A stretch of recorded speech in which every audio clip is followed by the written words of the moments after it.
ਈਟੋਬੀਕੋ Ontario ਵਿੱਚ ਇੱਕ news conference ਵਿੱਚ ਫੈਡਰਲ ਜਨਤਕ ਸੁਰੱਖਿਆ ਮੰਤਰੀ ਮਾਰਕੋ ਮੈਡੀਸੀਨੋ ਅਤੇ ਵਿਦੇਸ਼ੀ ਮਾਮਲੇ ਦੀ ਮੰਤਰੀ ਮੇਲਾਨੀ ਜੋਲੀ ਨੇ ਪਾਬੰਦੀਸ਼ੁਦਾ ਹੈਂਡਗਨਾਂ ਦੇ ਆਯਾਤ ਦੇ ਅਸਥਾਈ ਪਾਬੰਦੀ ਦਾ ਐਲਾਨ ਕੀਤਾ ਹੈ। ਪਾਬੰਦੀ 19 ਅਗਸਤ ਤੋਂ ਸ਼ੁਰੂ ਹੋਏਗੀ ਅਤੇ ਹੈਂਡਗਨਾਂ ਦੀ ਖਰੀਦ, ਵਿਕਰੀ ਅਤੇ ਦਰਾਮਦ ਤੇ ਪ੍ਰਸਤਾਵਿਤ ਰਾਸ਼ਟਰੀ ਫ੍ਰੀਜ਼ ਲਾਗੂ ਹੋਣ ਤੱਕ ਲਾਗੂ ਰਹੇਗੀ। ਬਿੱਲ C-21 ਜੋ ਪ੍ਰਸਤਾਵਿਤ ਫ੍ਰੀਜ਼ ਨੂੰ ਲਾਗੂ ਕਰੇਗਾ, ਫਿਲਹਾਲ ਸੰਸਦ ਦੇ ਸਾਹਮਣੇ ਹੈ।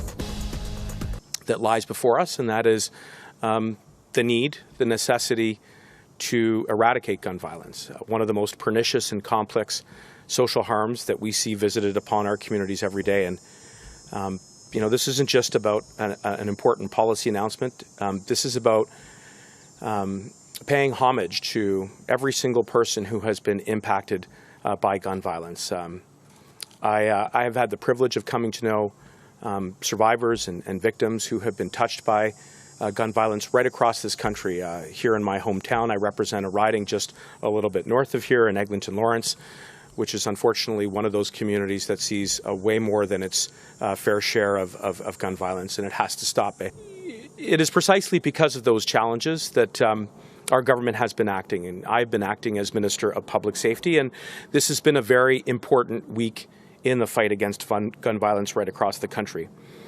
On Monday, we were in Northern Ontario to bring new support for the city of Sudbury to stop gun violence before it starts. That city will be getting $2 million from the Building Safer Communities Fund to help support local programs that can tackle gun crime at its root causes. On Wednesday, I was in Sault Ste. Marie at one of Canada's busiest border crossings to see firsthand the work that CBSA and our frontline border agents are doing in the fight against illegal smuggling of guns into our country. And today I'm pleased to be back right here in Toronto, in our hometown, Yvonne, a place that, as I said, has seen far too much gun violence and impacting far too many people in far too communities.